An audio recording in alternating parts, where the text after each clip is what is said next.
Hello, Dylan. What's up? Welcome, everyone. This is episode 2 of the Gooned Up Nerds podcast, where we major in movies, minor in comics, and dabble with everything else. Today, we're actually going to we were supposed to go over something that I was actually very excited about, but then Dylan ruined it for me. So we were supposed to do the Tremors franchise, which I watched all the movies. Oh, yeah, no, it's already in my head. It's going to happen. I'm already saying it's going to happen. I just needed the time. I had a busy week. So I can't really hold it against Dylan because he has cat daddy problems. But I watched all the goddamn movies and I started doing some research, and it's been pretty fun doing it, but it's going to happen. But I was very happy when you suggested something to me. When you said we were going to do Willy's Wonderland, I'm like, okay, this I can fuck with. Because anyone that actually knows me personally knows how much of a Nick Cage shill that I am. I absolutely adore Nick Cage. He's one of my top 5 actors ever because his movies are beyond stupid. They are stupid, they are entertaining, and just the fact that him himself, you could just watch him for like an hour and a half just doing stupid Nick Cage shit, which is what all of his movies are anyways. And it's entertaining as fuck. And this movie was absolutely no exception. So, I mean, I don't know if you want to contest me on this. And as far as Nick Cage go, I think he's actually turning into the premier B-movie actor. Like, if you think of terrible B-movies now. Yeah, everything he's done recently is just ridiculous and pretty much B-movie quality, I guess you can say. Yeah, I mean, like, this is the first movie I feel like I've watched that's been really ridiculous from him. Really? You didn't? Well, we were also supposed to do, for anyone that really cares for us to talk inside baseball, I'm taking that for Veronica. We were actually going to either do this or Mom and Dad. True, yeah. And Mom and Dad is pretty ridiculous as well. Which I don't know if we're going to talk about that today. I think I might just save that for another Nick Cage discussion. Willy's Wonderland is definitely in that B-movie, just ridiculous category. And even his other movies, mainstream ones, even like Face Off or like Con Air, if you think about it really, those are just really high-budget B-movies that somehow gained a cult following. Yeah. Because the premises are both ridiculous, and Nick Cage in both is, I mean... He's toned down in Con Air for sure, but his character is just out there. It's very like action, like he looks like an action figure when you see him. Like if you think of an action hero, tank top, jeans, long hair, like that was the action hero. That was a pretty ridiculous look for him. Oh yeah, but Willy's Wonderland. Now, I have one big gripe about this. Just before everyone even has to ask, I love the movie. I actually really like the movie. And the one thing I am upset, though, is that this movie is still a piece of shit. like it's still a piece of shit movie, but I absolutely love it. But was it made to be a piece of shit? Or do you think it's just a piece of shit? I think it was... Honestly, they knew what they had. I think they knew, like, this is a ridiculous fucking premise. This is a ridiculous movie. And no one really wants to fund... Because... You know who produced this? Nick Cage. Half of the funds had to have come from Nick Cage, probably. So this is just, I think, a vanity project for him at this point. So it's like they knew this wasn't going to come out good. They had to have. Yeah, it was a fun watch. It was interesting. You're putting that nicely. At some points I was just like, why? Why is this here? But I feel like there was more to it than anyone actually thinks. Okay, now I'm really curious. But here was my main gripe with this movie. Because of this movie, I don't think we're ever going to get a Five Nights at Freddy movie. Like a legit horror Five Nights at Freddy's movies. Because that is exactly what this movie is. That's what this movie is. Definitely is. It's definitely less kid-friendly due to the fact that everyone's getting... ripped to pieces. Yeah, but I mean, it's still the same premise. I mean, you just don't see yourself get... Because what is it? In Five Nights at Freddy's, they take you and I think they put you in an animatronic body, or they kill you and then put you in a body or something like that. I never actually played it. You never actually played the game? Nah, I thought about it. I never did, though. It's like cheap enough. I should probably just pick it up and play it.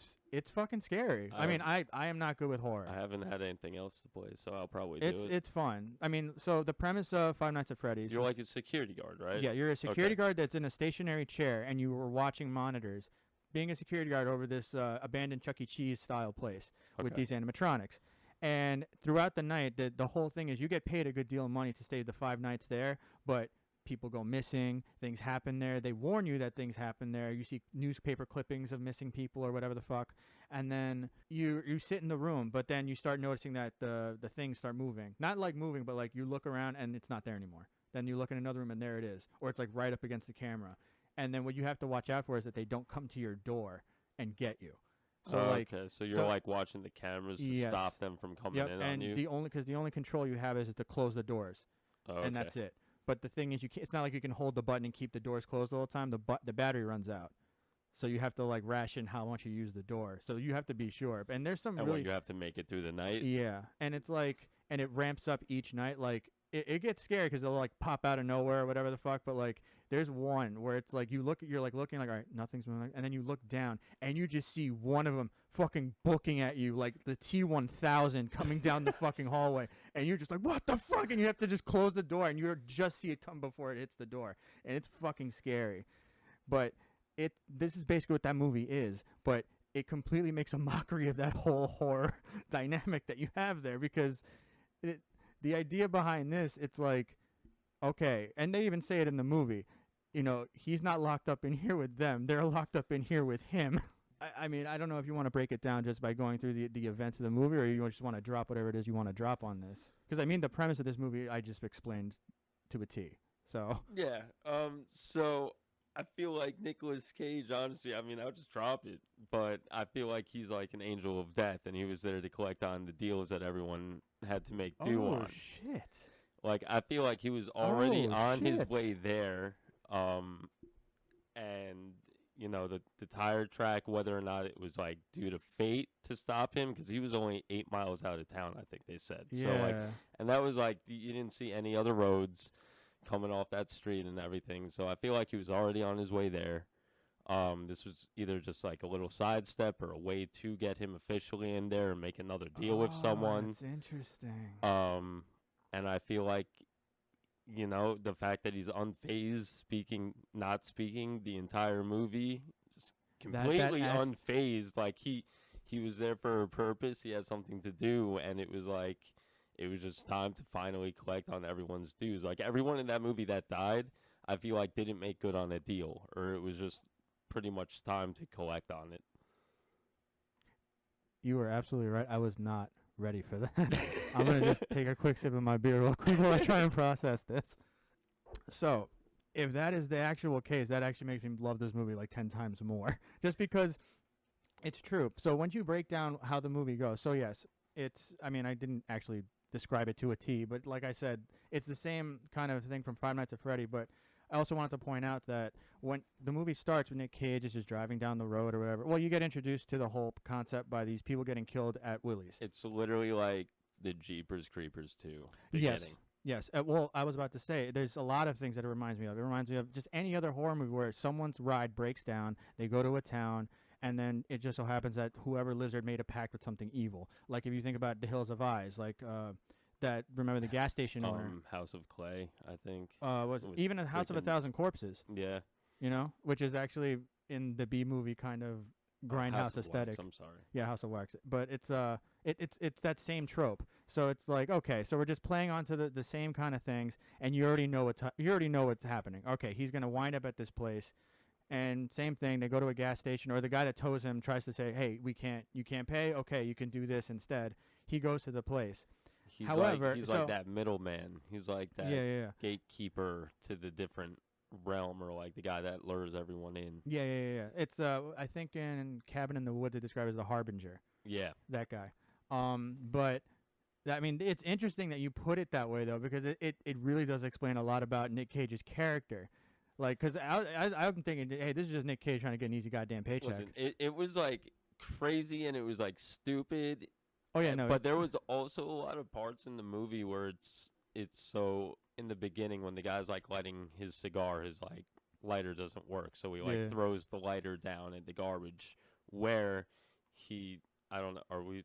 There's major spoilers. No, it doesn't matter. All right, so I probably should like put that in a disclaimer or something. What was it? Something Sarah. What was that animatronic's name?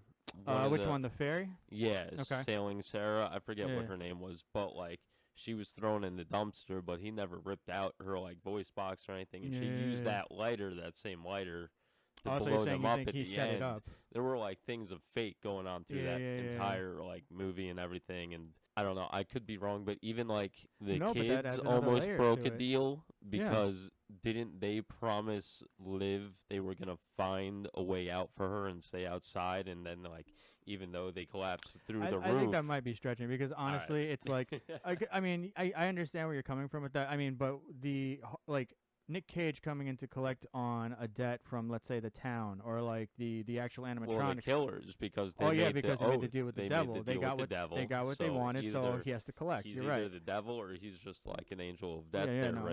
That makes sense. He's here to collect. But like the kids, I just think might have just been like by circumstance. You know what I mean? Stuck in the situation. They're just stuck in the situation, and not for nothing, they deserved everything they fucking got. Because I had no sympathy for those kids. Yeah. I mean, and Nick Cage even kept his deal because he made a deal. Oh, yeah. Every part of it was kept, which kind of like, I feel like adds, like, just not adds to it, but like more or less he is like that angel of death because he kept his part of the deal. Every part of that place was spotless. He did exactly what he was going to say. Like, honestly, the most anxiety I got from that movie was just like, God damn, he just cleaned that. Yeah. Like, what the fuck, man? He just cleaned that. Oh, yeah. Like, it was spotless, and then that monkey comes in. Like, hands in, cleaning the urinals. And he's just like, oh, what the fuck? He just cleaned this. I felt so bad for him half the time. But I think the most hilarious thing was that ongoing gag he had, which is like, no, it's my break. Like, you're on your own. And it's like, he hands her the knife, like he's all ready to fight her, squares up, and then just hands her the knife. All right, see you later. Like that. Gotta play pinball. Yeah, I gotta go do my thing. But it also does play to that character. It's just like, hey, look, I'm here to collect these guys, but I'm doing it on my own time. If you're doing whatever you gotta do what you gotta do. You know what I mean? But then what does that say about the girl then? Why does she end up going with him at the end? I don't know. I didn't think that far ahead. I mean, but no, that is a cool theory though. I do like that. Out of my first watch, like that's just no, that is an awesome theory though. Just because it does add another layer to his character, because it you don't know why he doesn't talk, and it's just really funny because at the same time, there's that exposition where they come in, they're like, oh, we're here to save you, and this is why we're here to save you, and she goes through the whole rundown of what happened at Willy's and the satanic ritual. It's like, and he seemed disinterested the entire time. And I thought it was honestly just a play on the comedy of the whole thing, where it's like, this guy, like, because if you want to really break it down, like with taking out Dylan's crazy ass theory, is it's just this guy, he's just a badass that just like, no, I want my car. I don't care what I have to do to get my car. I'm gonna get my car on my own time. This is what I have to do. Okay. He's a really good worker. He's a really good worker. He just crushes the job and did what he had to do to get his car fixed. Because what happened was the town, I guess we didn't really explain the background premise, did we? Of what? Oh, like why Willy's the way. So Willy's Wonderland was like a trap for families and everyone, for serial killers to kill. Like the guy that ran it was like this crazy serial killer apparently. And he ended up meeting like-minded people and had them working there for him. And they would bring them into, like, the party room with the families and do, like, a whole birthday thing for them. And that's where they would murder the whole family and everyone would go missing. When, the police finally found out, Willy and all these people did some, like, crazy satanic ritual. And I think with them, like, doing the ritual, they put their bodies into the animatronic robots and machines of Willy's. They kind of, like, pulled a Chucky almost. Yeah, and were murdering people in the town. But since like the town didn't want to sound crazy, they made a deal with them. No, I thought they were actually I'm pretty sure they said the animatronics were actually leaving the store and going into town and killing people. Oh, okay. I think that's why they had to make the deal. Got it. So yeah, they made a deal telling them that they would bring them people to kill for like sacrifice. So like they would they would set up traps and pretty much, families or whatever, car breakdown, and they would like be like, hey, if you like stay the night here and clean it, like we'll fix your car for free and all that stuff. But it was really just like the town sacrifice, and like the sheriff was in on it, like the tow truck guy was on, like the harbinger. Yeah, the harbinger guy. So what happened to Nick Cage happened to a bunch of families, but Nick Cage was the only one that actually really give him a run for their money. Yeah, like the kids were about to light the place on fire because Liv was the child of one of those families, and the cop adopted her essentially and like raised her, but she was trying to burn the place down like ever since then. Yeah, I mean, like that's one thing. Like it's the thing I think is funny about the movie that adds to the comedy of it. It's like there's this horror movie that's trying to happen, but Nick Cage's character won't let it be the horror movie it's supposed to be. Because they're supposed that whole thing about the cop. He's like the monster. Yeah, like that's actually what it is. It's like you think that the animatronics are the monster. It's really Nick Cage. That's the monster in this. But then also, it's like they tried to make that whole drop where you find out the cop actually took the girl in, and now that's the grown-up girl that we're seeing with Nick Cage right now. It's stupid as fuck because it's like I don't care anymore because I know what this movie. It's just Nick Cage beating the shit out of animatronics, but it is what it is, and it just now it just fucks me up that you put this whole like extra level to it now. But I mean that it's a cool kind of staple to put it because it adds to Nick Cage's character to where he's not just this mindless guy that's just doing his job. Like I'm just here to do my fucking job, instead of like no, I'm here for you.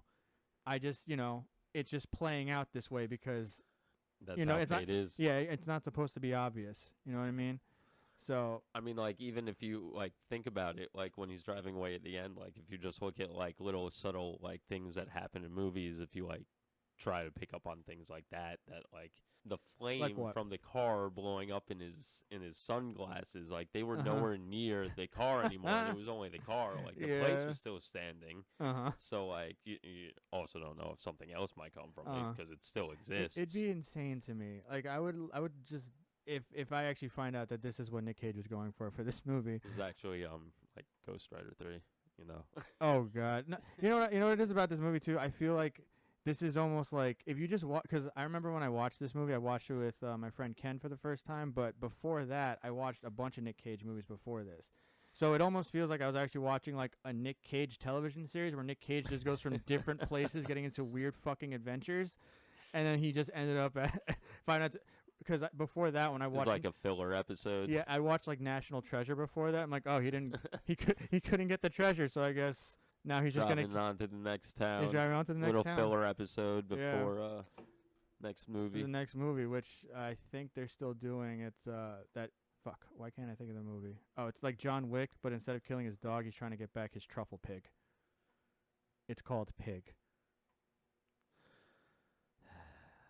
And I'm totally gonna watch that. Of course you are. Oh my god! But there was a lot of little things in this movie that I really enjoyed, and also that I really hated too. Like, why is it that in every movie that there's definitely like a slutty character? Like, there's that random slutty girl that's there, but like, why do they have to like make it so fucking obvious that she's the slutty one? Like, we get it, she's slutty, but then they have to give her like the leopard print whatever, and they just have to exaggerate on it. They were blowing horror out of proportion. Kind of like how Cabin in the Woods like wanted to pull on all the meta and everything. Yeah, like, but they did it tastefully. Yeah, I mean, of course they did it. What you call it? Like this one also, it's like you guys are in the middle of a life or death. You guys know, for a fact what is happening here, and yet they split up. And the two go off into the room, and the girl says, "Why is it so weird that I'm getting turned on right now?" And they have sex. I'm like, it's little things like that. I mean, I love movies that do that, but it also hurts my brain when I see that shit because it's just like, you guys know it's you guys literally did every wrong thing you could do in a horror movie in a matter of 30 seconds. And they didn't even want to go inside. They were all about to leave. The stupid friend who had the crush on the girl convinced them all to go inside. Which also, I did appreciate that. I don't know if they were trying to make him endearing, because most horror movies make that character endearing, and at the end, maybe he gets the girl. In this one, they were just like, no, this guy's an asshole, and he basically got everybody killed, because if he didn't get everyone on that roof, they'd still be alive. Yep. And also, the main chick, the one that got saved by the cop, like, I have no sympathy for her. Like, whatsoever. Like, I know you're supposed to be sympathetic to her. Like, she's trying to do the right thing, burn the place down. I did not like her. She just had, like, plot armor. There was, like, so many times that she should have just been dead because she did absolutely nothing and, like, could do absolutely nothing and somehow was like, no, I'm here. And also, like, what? And I know besides... I can't even say Nick Cage's acting is really good. He's not really even acting. He's just being Nick Cage. No words, sides for he doesn't, sips of energy drink. Which I'm sure he's marketing somewhere as like some merch. because they did that for Mandy. He has like the cheddar goblin mac and cheese shit, Jesus. which I'm totally gonna get if it wasn't so expensive. It's actually expensive, and I know it's just regular mac and cheese. I mean, overall, what do you think of the movie though? It was fun. I mean, I didn't think I'd enjoy it as much as I did. I thought it was gonna be a lot dumber. You know what it is? I think it's because once you attach that theory to it, you added that extra layer to it. Yeah. That's really what it. But it was still like a fun watch. And the other thing was like a lot of movies that are kind of like cheesy. And you know me, I really don't like cheesy things that much. Oh yeah, no, I know. Every time I try to get you to try and watch a movie that's like this, or you know that it's gonna be like this, you just refuse. It's a struggle, yeah. It's short. It's only 89 minutes. Which is another gripe I have with it. I feel like it's not overdone. I also feel like it could have been shorter. Yes. It could have definitely been an hour-long movie, and it would have been just as good. They just had a lot of scenes they stretched out. They padded, they like do like slow motion. They do weird like crossfades. Like it suddenly starts making you trip out for some reason by the end. Yeah, I mean, and the music and everything in it. Like, there was like one part when he first drinks the energy drink and like sees the pinball machine. Like I thought he was about to go into an acid trip because like the screen started going. I was like, what's going on right now? No, he just found the pinball machine. He's gonna clean it off now. I was like, oh. Which is really funny, and it also adds this thing where you were saying about the whole him being the angel of death or something. I find in a lot of movies that angels or like other celestial beings, they find solace in really simple things, like little simple games and stuff in movies. Like I'll pull one in Dogma, in Kevin Smith's movie Dogma. God really likes playing skee ball, or like Ben Affleck's character likes to just sit at airports and just watch people like coming in and out of airplanes and shit. You know what I mean? And he finds a pinball machine, and he's just like, who the fuck gets excited over pinball? Well, even if you want to take it further and say he's like the devil likes to play games. Yeah, that's true. So this could have been like his way of playing games and everything. Mm.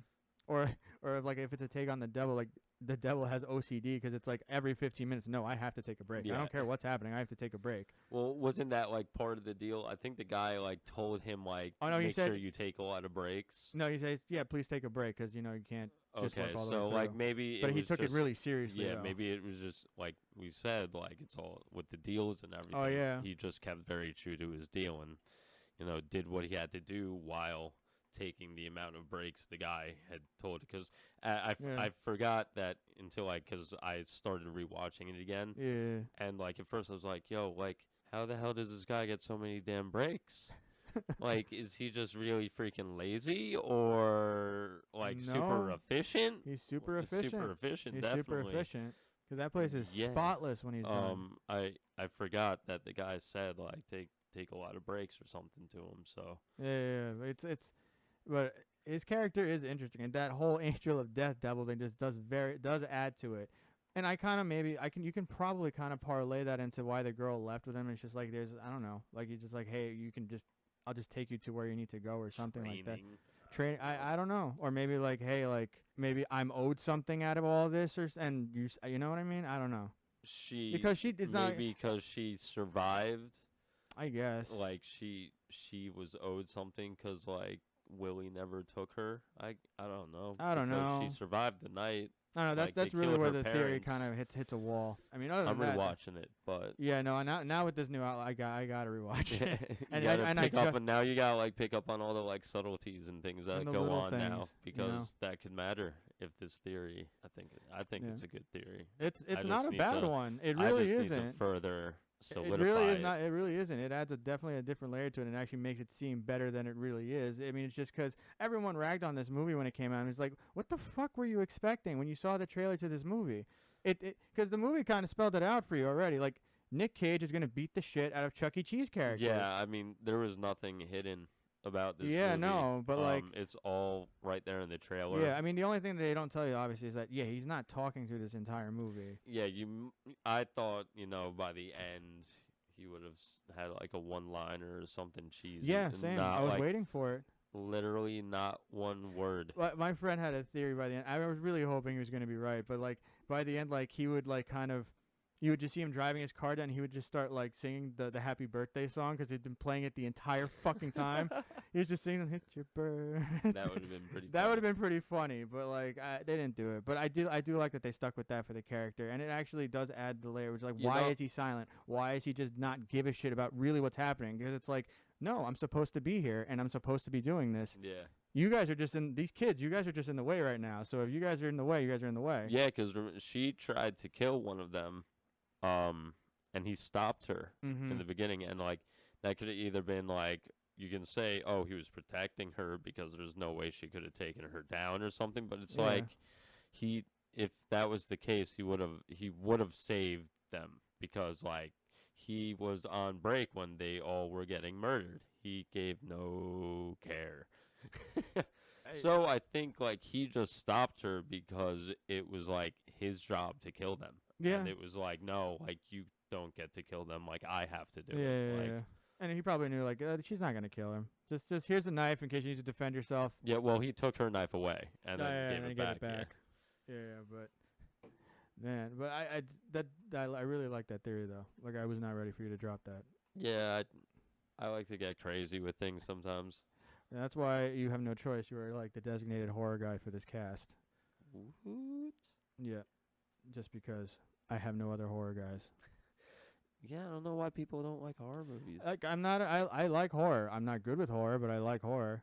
Like, cause like look, I'm not even gonna lie. Like in the beginning of this movie, as soon as you know that shit where like his back is turned and the things just start moving behind him or whatever the fuck. Yeah. That gets me. So at first when I first saw, it, I'm like, oh fuck, it's gonna be a lot of pop-ups. Literally, that faded within 30 seconds because you see Nick Cage. Yeah. You know what I mean? And then especially with the first reveal of the first animatronic when he fights the ostrich, and I'm just like, okay, this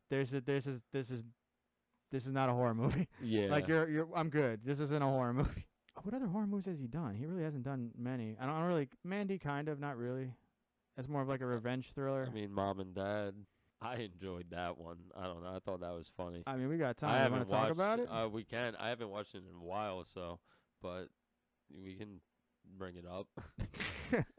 Well, I mean, you didn't even really try rewatching it or anything? Nah, because I just kind of went in with Willy Wonderland. Willy's Wonderland? Yeah, no, I didn't know which one you were going to pick. That. So, I mean, I'll get into it a little bit. I mean, Mom and Dad that was great. It was fun from what I remember. It's just like the parents lose their mind and want to kill their children, but it's literally only their children. So. Yeah, it's funny because when Dylan brought this up, I was telling him before, like, because I started watching Mom and Dad and I started making notes for Mom and Dad, and I had a decent amount to talk about it in the first, and he's like, well, I don't have a lot to talk about it, and I'm like, but we'll watch Willy's Wonderland, and I'm watching Willy's Wonderland again. I'm like, I really don't got much for this. I like the movie, but it's really straightforward what it is, which I'm really glad you dropped that theory on it because now you're giving me shit to think about with it. Yeah, I mean, I really think. And it actually panned out pretty well because, like, to me, it's a very straightforward movie. It's Nick Cage beating the shit out of Chuck E. Cheese animatronics. But then when you add that other layer to it, I'm like, so that's why he doesn't talk. That's why he didn't give a shit when they were giving him all that exposition because he knows what he's supposed to be doing there. You know what I mean? And everything else is just circumstance. He just kind of played into what they were doing there. It's not like he actually got trapped there. He's like, no, he's like, you could probably picture in his head, and they're going to drop the spikes right now. And then that's when everything sets off. Yep. So it could be like that. And now, he didn't even like spin out, lose control. Like he would in panic. Like, kind of like just came. And it's to like a stop. he didn't even look like waited for the tow truck. I mean, obviously they knew it was going to happen. They set the trap for him to get there, but like. Oh yeah, no, but it's like also he didn't even like look panic. He got out of the car, he looked down just at the wheels, and then as soon as he looked up, the tow truck was there. Yeah. Like no reaction, nothing. So that whole extra layer there just gave me something to think about. When it comes to Mom and Dad, that is also, if you think it is a classic grindhouse B movie style movie. Because the beginning, like I said, I mean, I can't really draw from actual grindhouse movies because I don't remember any of their fucking names because there's so many. Because you remember in Best Buy when we used to go to Best Buy when we were kids and we just bought DVDs? Oh, and just watch whatever. Just watch whatever the fuck. So like, I bought one of those like the zombie or like the grindhouse like 50 movie packs. Oh, okay. That's like, well, it was like $10 for like 50 movies and there's 3 discs. That shit. And there's like a bunch of like Wolf Cop or fucking Island of the like a bunch of shitty zombie movies that are horrible, bad slashers and things like that, but they all have the same kind of format. Exactly. Yeah, it's like pretty. It has the same like your final girl in it. Yeah, it's It all the has same your shit. The typical hero guy like and background story, some like flashbacks or some nonsense. really, really shitty soundtrack that's done all by like synth. Also, it has that like seven. Have you ever seen the Grindhouse movies, like by Robert Rodriguez and like Planetary and Planet shit? Terror. It plays out like that. The intros and what stuff. was the one with the car? Death Proof. Death Proof. That was fun. Yeah, so the movie opens up with like these just shitty like tile pictures of the actors and like with 70s music playing in the background, and you just see like starring Nick Cage, and like it's really cheesy intro, and you have Nick Cage, Selma Blair, which I haven't seen in a really long time, which was a really weird. She did it good in the movie though. She was really good, and then I don't even remember the kids and whatever, but like they did a whole title credit scene like that. And then you get into it, they're playing like the 80s synth and all that stuff, and it's like a normal town, and everything looks really cool. But then it already kicks off with like a parent killing their kid. Like the baby gets left in a car, and then a train comes, and a mom leaves the kid in the car for the train to hit. And that's the first news story, and then slowly it builds up to like the parents slowly, and you never know why they're doing it either. Well, yeah, don't you see, like, Nicolas Cage slowly losing his cool, like, in the beginning, like, with all the little things going on with the kids? See, with that, I thought it was interesting because I think, honestly, because you see, like, a lot of these parents, right, that were killing their kids or whatever, like, if you watch the movie, these guys, there's actually a really funny one where there's this fat dude chasing after his kid, and he's, like, hauling ass, and he just football tackles this kid. Like, his entire body's, like, completely horizontal to the ground, and he just domes this kid. And it's like, I'll give the movie this, they don't shy away from you seeing these kids get killed. Like, oh no, well, like the first kid that like climbed the fence, when all the parents are at the gate and the teacher's like, no, we can't let you go to your parents, like, trust us, you gotta stay here. And the kid like hops the gate like to go to his mom, and like she takes the car keys and starts stabbing him in the neck, crap out of him, like. and then the teacher's like, oh fuck, and it's like, it's chaos, but it's only their kids. Yes, it's That's only the their crazy kids. part, because like later on, the grandparents come over, and the grandparents are trying to murder the parents, but they're protecting the grandchildren while the parents are still murdering like the kids. I absolutely loved that angle. So I have to like, honestly, if I'm gonna like actually compare the two Nick Cage movies we're talking about, I actually want to say that I like Mom and Dad better.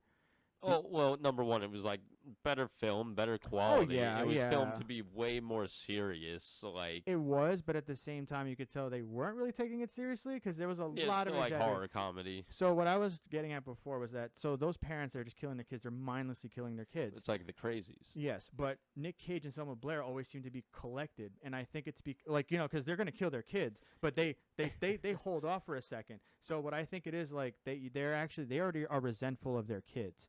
Because you see throughout the movie, like, how they're dealing with being old, like, and like, oh, I don't want to make a fucking family. You think I want to make a family room? Like, he freaks out, like, so they're just like, hey, I have this urge to just kill the kids, and I have no reason to think that this is bad.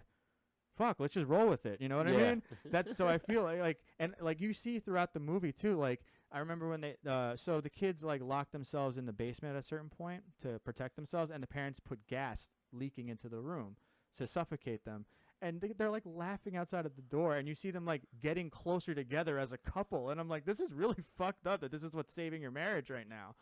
And like, and not for nothing, you get full fucking Nick Cage with this too. Because he just some of the lines he does. There's this part, I feel so bad too. There's Nick Cage's daughter. I believe she's like, I don't know. She's supposed to be a sophomore in high school, and she's dating a junior. And it's just like this black kid. I feel so bad for him because like he's. Like, I'm sorry. I don't think I would ever go this far for pussy. Ever. I'm sorry. Like, he's just watched his dad die because his dad obviously turned, and then he managed to get away from his dad because his dad accidentally kills himself trying to get to his kid, trying to get to him. So he goes to find his girlfriend. He goes, and he's just getting fucked up by this girl's parents left and right.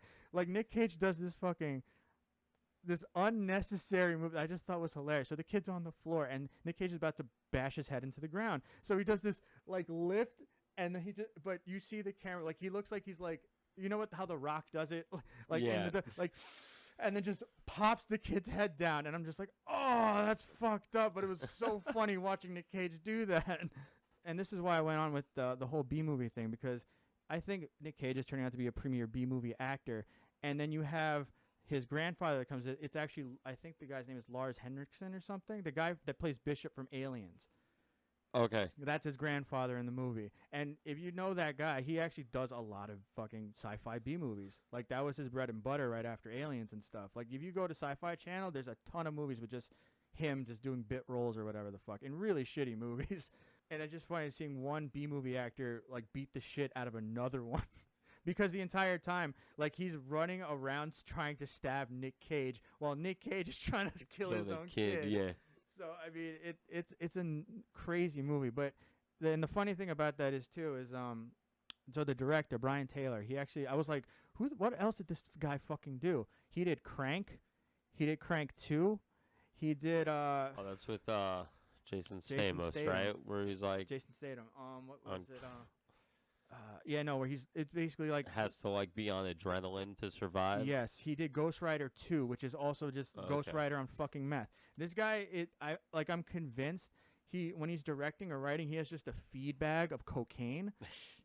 Because all these movies that he's done it's the same style. Because if you think the action in Mom and Dad is really chaotic. Yeah. And he also There's did a lot going on with it. And you ever seen that show Happy? I saw a few, like maybe the first 3 or 4 episodes. Yeah, and then I just fell off. But yeah, that show was insane. Yeah, no, that's him too. Okay. And the funny thing is that story is actually done by Grant Morrison, the comic book, the actual comic of it. And in Mom and Dad, Grant Morrison plays like an expert in like a scientist talking on the TV, talking about like if it was a biological weapon or something, because they're trying to explain why there's the phenomenon of the parents killing their kids. And one scientist explains, and I actually wanted to do research on this, I didn't have time to do it, why, like, how pigs kill and commit infanticide. They kill their babies before, like, they pre-wean or whatever the fuck. And it's just a natural thing that pigs do. And I guess maybe to, like, wean out their litter or whatever from That's savage. Yeah, but, I mean, hamsters do the same thing. If you think hamsters, rats, they all eat their young. So they're trying to say maybe that's something like something switched in our heads finally where we're just like, you know, these kids maybe are inferior because of X, Y, and Z, so we have to get rid of them for maybe a stronger set of kids or something. But every single child. So here's the thing. But if you also think about it, too, in terms of evolution, we've hindered our evolution with technology and all that stuff. Oh, 100%. So we are technically the weakest forms of our species right now, minus people that are like you that actually work out and do shit or whatever the fuck. But, like, we are the weakest form of our own species. So it's like, who's to say that the parents... Imagine if we never had technology and just had to keep fighting giant saber-toothed tigers with spears. You know how brolic our species would be now? Man, we use guns. Imagine if we still had to use swords and bow and arrows. You know what I mean? So it's like we've hindered. So it's possible that these parents are like, these kids are fucking bullshit. We need to start making better kids. You know what I mean? I'm not against it. But I'm not gonna fully support that on. Well, you'd definitely have to go because you have a peanut allergy. Listen. I'm just saying. And asthma. Yeah, I can't say anything. I have asthma too now. And also, so when Grant Morrison's character comes up, the other news reporter, he's like saying it could be a biological weapon or something, or a weapon from another country saying, hey, look, if we get them to kill their young, we're essentially killing off our future. You know what I'm saying? So, and if you look throughout the movie, I mean, I know you don't remember, but I just watched it. It's every time that you see a TV on, you hear static on a radio, that's when they start setting off. It's like white noise or white some noise. sleeper cell crap. Yeah, which is actually pretty cool. Like the happening, except technology Almost. is doing Have you ever seen Cell? I have not, but wasn't that like a Stephen King book? Yeah, it's about the adaptation. Cell phones that like pretty much turn people into zombies or some crap. Yeah, I mean, there's a whole other thing with it. There's also another comic book that I really like that you should check out. It's called Memetic, I think it's called. So it's about a meme that kills the world. Oh, Jesus. But the idea behind both of those is that, so in Stephen King's book, it was the cell phone static or a certain signal, a pulse that went through the cell phone, and everyone started going fucking crazy. But it was a weird kind of thing where they weren't just attacking random people. They were killing people, but then they would herd together around like power lines and towers and shit. They would like start literally running in a circle. They were drawn to it or something. So, I mean, they didn't really fully explain it too much. And obviously everybody dies at the Stephen King fucking whatever. Probably like fried their brain or something. Yeah. And they were just mindless killing machines. But after they killed or they turned or whatever the fuck, they would go to these towers and start spinning in circles. In Memetic, these people did the same thing. They would fucking go crazy, but for some reason these people would start climbing over on top of each other, creating their own towers, and no one knew why. By the end of the comic, however, they show that it's like a Plan 9 from outer space kind of deal, where it's like aliens put this meme out there, and because we're so a social media centric society, this meme, all you have to do is look at it, and it's like a picture of a sloth with like spirals around it. And you just look at it, and you're supposed to feel like the sense of euphoria. You're supposed to feel really good, but then that euphoria turns into craziness, and since we're so into social media, we spread that shit like wildfire. A meme will go viral in less than like 30 seconds. Yeah. So like the entire world, you don't even need to be looking for one to find it. Yeah. So it's like, so if you see this thing, or if you hear like this certain static noise or whatever, then you'd go nuts. So the only people that were like safe were people that, one, didn't have cell phones, or just barely anybody, and then blind people and deaf people. But by the end, the whole thing morphed and evolved to the point where people were actually making noises of their own and their own pulses to infect other people. So that eventually it didn't matter, like if you were deaf or something, or if you could see, or if you're going to get infected. And the whole idea was that aliens put this into our system so that way it would clear out the earth, they could come down and take over, and that'd be the end of it. So, I mean, it's pretty interesting. Yeah, which is also, it would be a cool theory for, like, it's either for mom and dad. I don't think it's, like, the aliens or whatever the fuck. I think it might be what Grant Morrison says, where it's, like, a pulse or something they put into our radios where we're effectively killing our children. So, like, a terrorist attack. Yeah, like a terrorist attack. A different country trying to You know what I mean? And the one thing I like about these movies also, I mean, what I like about this one in particular is that I don't mind that they don't explain what the fuck is happening. Like, yeah, some movies could get away with that. Yeah, because I like that. You can just be like, all right, cool. Like, that's fine. Other movies, like, it's... Yeah, other movies, it's like, you know what it is? Because most other movies, when they do it, they kind of allude, like, by the end of this movie, you will know what's gonna happen. Yeah. In this one, they gave you hints, but it's like, no, you're really just dealing with this family and how they're dealing with this phenomenon that's happening. So, which I really enjoy too, because I don't think there's any zombie movies or anything that are like that, where you're just dealing with just this family and this phenomena, that kind of thing. As opposed to, like, there I guess maybe is one. Well, I'm trying to think of zombie right now, but I have one. It's not a family, but it's a fun one. I don't know if you've seen it, Pontypool. No, I haven't seen it. I have to see that. So that's. I keep putting it on the back burner. I want to say. Is it foreign? No, not at all. Okay.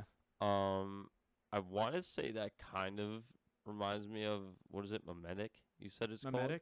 Called? Yeah. So like the meme that kills the world? So it's not a meme. So like Pontypool is like words. Okay. So it takes place with he's like a newscaster, not a newscaster, but just like does a radio show. Okay. And they're like hiding out and like getting phone calls of people like telling them what's going on outside, and they're like locked down in the place. And then I think throughout it you kind of like figure out there's like words that are triggering people to like go crazy and kill people. And I believe it's also like in the middle of a snowstorm, or like it could be wrong. I think there's some sort of storm going on. I think it might be snow, because I remember like the title thing had like ice on the title. Okay, so that could have. But I remember watching that. I don't know, like it was on Netflix or something for a while. I watched it like it was a long 9 or time ago. 10 years ago on Netflix. Yeah, it was a long time ago, and I kept forgetting about it. It was pretty interesting. I really kind of want to revisit it. I was gonna tell you about it, but I kept forgetting to. But no, I'll definitely check it out. That's an interesting one. That was a fun watch from what I remember about it. It was weird. That was like another like through radio.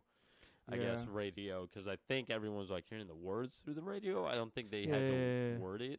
Did they get stuck on it? I think they got stuck on like phrases too when they started to get infected by it. Oh, that's interesting. So I could be wrong. I like stuff like that, and I mean, this for a movie like this, I thought they did a really good job, because it was written and directed, I believe, by Brian Taylor, who has that crazy methed out acting style, and it just worked out really well, because he actually did know when to pull back, where it wasn't just crazy like fucking Crank was. And the humor worked well in it. The only thing, I didn't mind the ending. I just, but a lot of people would not like that whole, like, it just kind of cuts off. there was nothing really more to say unless you wanted to see them kill each other for another fucking 2 hours. You know what I mean?